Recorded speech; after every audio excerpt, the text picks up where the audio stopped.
Everyone. This is Leonard Guzman, co-host of the Life After D podcast here with Emily Robinson. It is July 29th, 2020. We're here.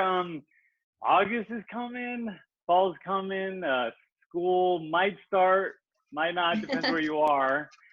And one of the things that is happening is people are working on their spousal relationships. Some get divorced, some aren't.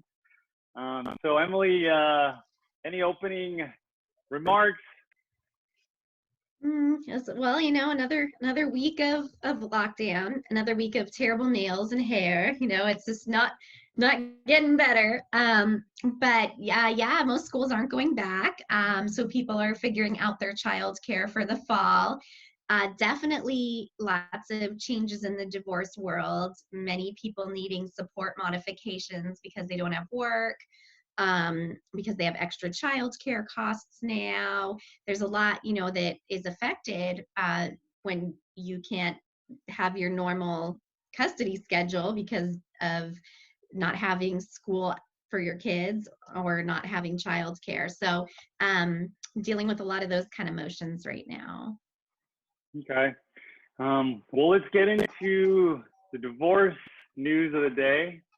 I got on my feed and let's see, so this is like the improvised part of the show. Like, for the viewers out there, like Emily has no idea what news is coming that I'm gonna throw on her, right? So, True. yeah. It's just So like today, in court. Like I like have no idea what you're gonna say, and I have to think on my yeah, feet. yeah, it's all improvised. Okay. So, today, like the highlight of my day now is getting like deliveries, like groceries. So today I put it to the test, right? I ordered ice cream and frozen pizzas. And so I used Amazon, right? And in the news, in my news feed is, I don't know why this is the divorce feed. Mackenzie Scott has donated 1.7 billion since divorcing Jeff Bezos last year. Philanthropists who joined, giving pledge last year supports a number of social justice causes. Mackenzie Scott said Tuesday she's donated about 1.7 billion of her fortune over the past year since her divorce from Jeff Bezos. The donations largely went to social justice, public health, and climate change organizations. Scott, a novelist and philanthropist, wrote on a Medium blog post. See, this just goes to show, like, if the world were run by women, maybe it would be a better place. Because, like, Well, yeah. you say that, but sometimes, yes, like that all sounds really great on the surface, but sometimes these donations are like kind of like a big to the person who gave them the money, because it's like, I fought you to get, $20 million in the divorce, and now I got it and I'm giving it away. And it's sort of just like a slap in the face. Like with the Johnny Depp divorce with Amber Heard, she got like $7 million and she gave it all to charity, which is great that she gave it all to charity. But it's also like, did you just fight me for it so you could then give it away and make me upset? So hopefully the intentions behind it are as good as they should be. Oh, I never realized it. My wife, and she mostly watches it. We binge a show, The Real Housewives of Beverly Hills. Right. And there's ex-wives who I think Denise Richards divorced Charlie Sheen, and like he wasn't so responsible with his money, and she has it all, and it's like that. It's like the guy who earned it is kind of broke, and here she is with the money, and she just, whether she chooses to donate it all to charity or however she spends it. Yeah, a guy like Charlie Sheen's like, hey, I want it. I need the money. That happens a lot. it's not necessarily about what you make, it's what you keep and how you invest it and how you spend. And I mean, you can make all the money in the world, but if you buy private islands and private jets and spend it all, then that's what happens. Even people with all that money have to be smart about it. Okay, here's an interesting topic. So Michael Kopich filed for divorce from Vanessa Morgan after pregnancy announcement.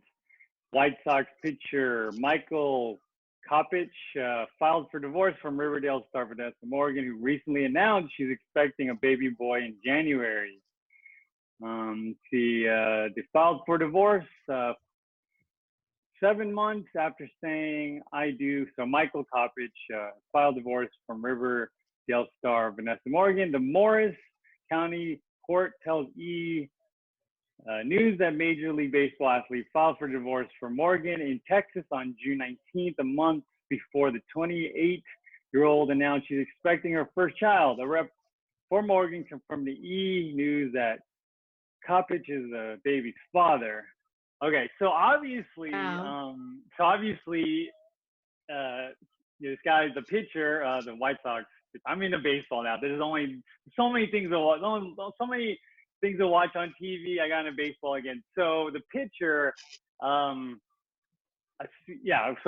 we've confirmed that he's a father. So how does this all work with child support? Obviously, I guess I would think you plant the seed. You got to pay all the child support. Am I right there? Right. Yep. So he's the father, and he would pay just like any other father. It doesn't matter if they stay married or not. If it's his child, they still have to go through the custody and the support.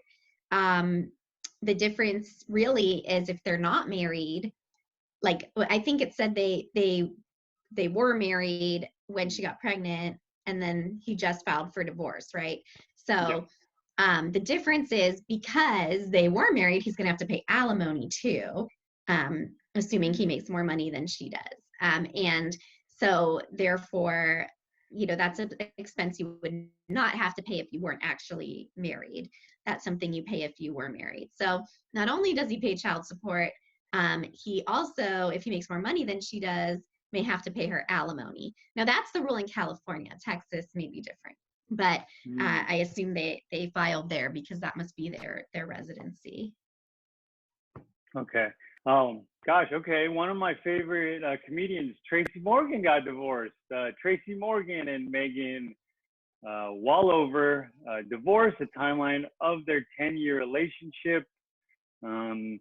It all started with a blind date. The pair were matched by a mutual friend in 2011. Prior to meeting Megan Wallover, the 30 Rock star had been married to Sabine Morgan for 23 years. The pair divorced in 2009. Morgan told People in 2015, the very first thing I said to Megan was, when I met her, "You're going to be my wife," no joke. Before I even said hello, I knew we would be married one day. Yeah. So is there so in your experience, is there so this particular marriage lasted 10 years. Is there a thing where if you get over a certain year, is there, I guess it's individual cases, but is there a certain time frame where if you survive a certain amount of years, because or does it last longer or no? Yeah. Well, so with the 10-year thing, people ask about the 10-year rule a lot in California. What that really refers to is if your marriage is less than 10 years, it's considered a short-term marriage. And it really only affects alimony. So the difference is if you have a short-term marriage, you typically pay alimony for half the length of the marriage. If your marriage is more than 10 years, then your alimony is not typically capped at half the length of the marriage. It could be for an indefinite amount of time. So it could be for 5 years, 10 years, 15 years, 20 years, forever. It really depends on the facts of the case and other factors. But that's really what the 10 years applies to. Aside from that, everything else is just, divided based on how many years you were together. Like if you're together 7 years, then you split whatever was acquired in those 7 years. Okay. All right. From the Atlantic, dear therapist, my husband doesn't want another kid, so I'm considering divorce. I don't know that I would ever be able to forgive him for taking this away from me. So if you go into the article, dear therapist, my husband and I have been together for nearly 4 years and are struggling to decide whether to have another baby. When we met, he had a 3-year-old son, and after a messy custody battle, he got primary custody of his son, my stepson. I found out I was pregnant shortly after we started dating. When we decided to live together, I made sure to have a talk with him in which I was completely open about my wishes to eventually have another baby. I did this in large part because he is 14 years older than me. I have always wanted 3 children. Despite my early unexpected pregnancy, I was not willing to enter into a deeper relationship where having more children was not an option. Not only did he enthusiastically agree at the time, but he jokingly said he wouldn't mind having another 10 children. But now he's decided he doesn't want any more kids because he thinks he's too old. I should mention that I am the primary caregiver to both my stepson and our son, and I am fully aware that I will retain the majority of the late night, early morning diaper changing, child chauffeuring duties that he claims to be dreading due to his age. The last fight about this has put us on the brink of divorce. Let's see, let me skip over here. If he thinks that I could just get over it, then this decision means more to me than it does to him. I don't understand why he's so adamant to both stay in a relationship with me and get his way to not have another baby. I don't want to get divorced, but I also can't accept his decision. Am I irrational for considering divorce over this? That's tough. I mean, because he felt a different way when they first got together than he does now, which makes it hard. But there's a lot that I think has to do with being concerned about having kids as you age, and you don't necessarily realize it till you get to those ages. You realize it's not just about the late night, diaper changes and driving the kids around. You want to have energy to keep up with your kids. You don't want to think about the fact that, you're going to be, 80 when your kid's in high school. Like there's a lot of things that go into that. And I think it could just be a situation where it's an honest change of opinion or something like that. And so they're going to have to work it out. I mean, I would certainly recommend they go to some type of therapy, see if they can work through this issue before they throw the whole marriage away. They have a child and a stepchild that they're caring for. But that is a big hurdle. And sometimes divorce is what has to happen. If their goals in life are different and their dreams are different, they could have just possibly grown apart in that way. I mean, if it's about energy, just go to Costco and just buy some Red Bulls. Right? That's what I do. That's what I would do because kids are like, like my nephew will just he'll run around for 3 hours and then take a nap and then he's on for another 4. So it's like, that's how my kids are, minus the nap. They won't take the nap. They'll just run around the entire day until I'm passing out in front of them because I'm so exhausted. And that's why I drink a lot of coffee, a lot of Diet Coke. It's the only way I can through the day. All right, let's go to our online post here. Coffee. Let's see. There you go. It's hot today. It's an iced coffee day for me. Oh, I don't care. I could drink hot coffee even if it's 1,000 degrees. I don't know. To me, coffee should not be iced. I just unless it's a treat, like a frappuccino. But I don't know. It's the warmth is what is comforting. I don't know.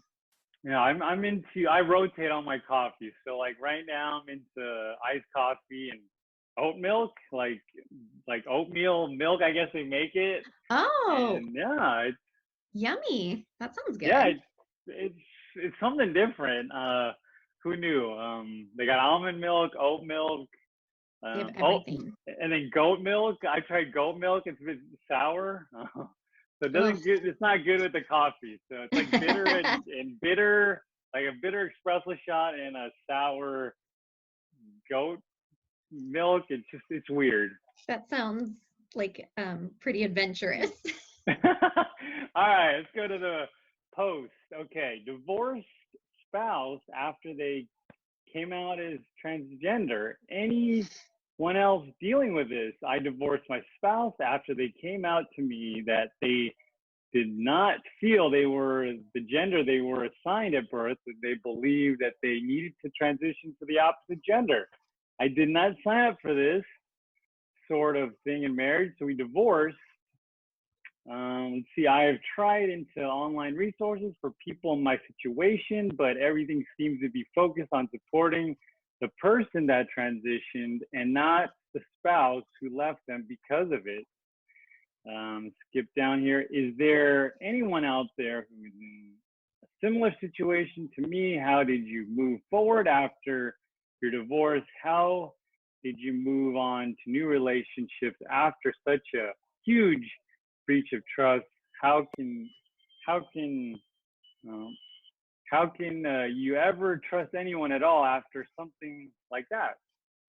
That's a great question. I have had cases where that's been the situation. And it is tough.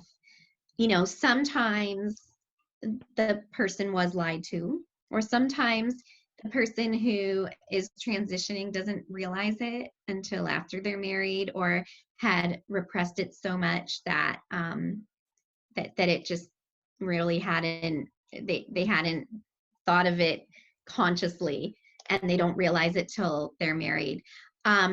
So there may not be resources for that specific type of you know, recovery process that you need to go through when you feel you've been betrayed like that. But there are many groups that can help, and any group that, you know, where someone feels betrayed, like an affair, or maybe somebody was fraudulent, they lied about their religion, or they lied about wanting to have children, or they lied about their sexual preference. These things happen frequently, and like I said, a lot of time the lies are not on purpose. They're because the person hasn't faced that truth yet, but sometimes they are on purpose. And so there are groups for things like that. And I think that person should definitely look into that. And maybe that person can start their own, you know, offshoot group about this specific issue. But there are definitely divorce support groups for people that feel like they've been betrayed or lied to in the relationship, even if it wasn't that specific lie. Okay, on to our last post here. This episode's been flying by. I know, We're it having goes too much quick. fun. Too much fun on this episode. Let's stop having fun here. We just Okay. both like talking a lot. No one else will talk to me. We're tired of our spouses. We need someone else to talk to. All right, here we go. Anyone filed for divorce without the need for a lawyer? Hey, everyone. I'm just wondering if anyone on here has filed for a no contest divorce with their partner without requiring the use of lawyers. My partner and I are in lockstep on this divorce and want the same things. We have no property, children, joint accounts, or anything of the sort, so it's pretty simple.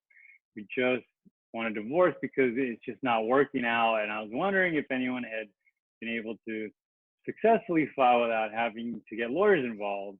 Divorce looks like a confusing process, which is the only reason I'm considering hiring one.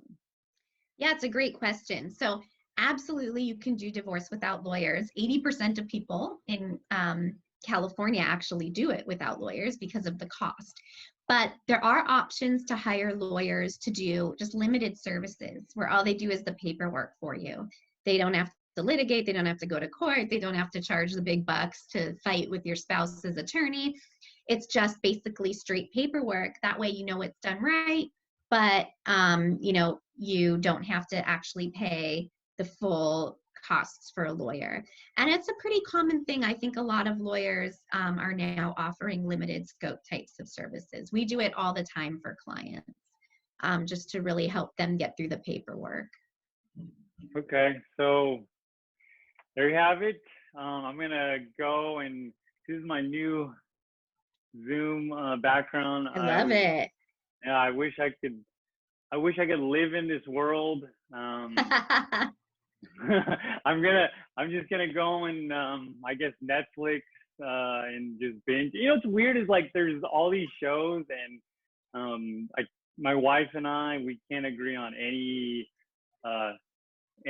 show. So the last one we binged was the Indian matchmaking.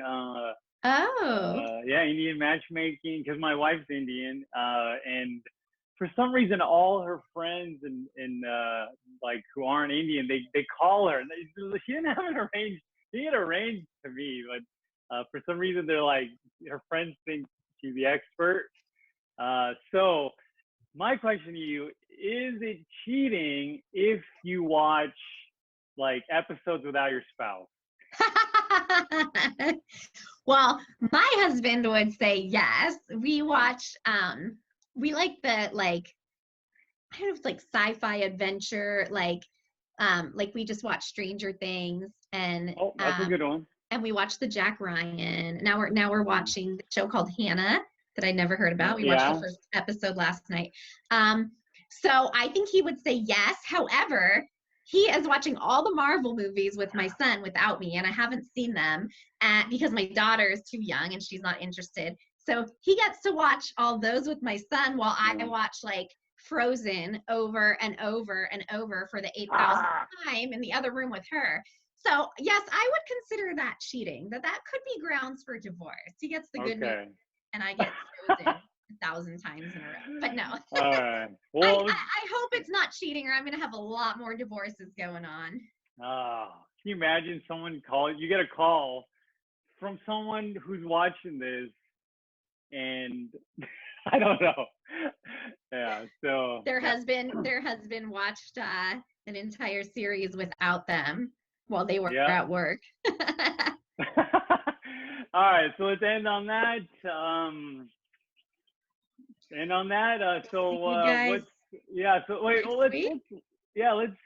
you want to give an update of what's going on, what you see in the next week with the court, with, you know, maybe your clients, or you're getting calls. Yeah, it's gotten busier. I actually have 3 court hearings next week, and I haven't had multiple hearings in a week for like 4 months. So it's getting back to normal, and so that's good. So it's keeping me busy, and I'm just, you know, trying to do as much as I can by Zoom. But court, a lot of times I feel like I need to do it in person, so I have to, you know, put on the mask and go battle COVID out there. But hopefully everything goes smooth and everybody social distances at the courthouse. Yeah, got to stay healthy so we can come back. You can come back on next week's episode of the Life After D podcast. So we'll see everyone next week. Sounds good.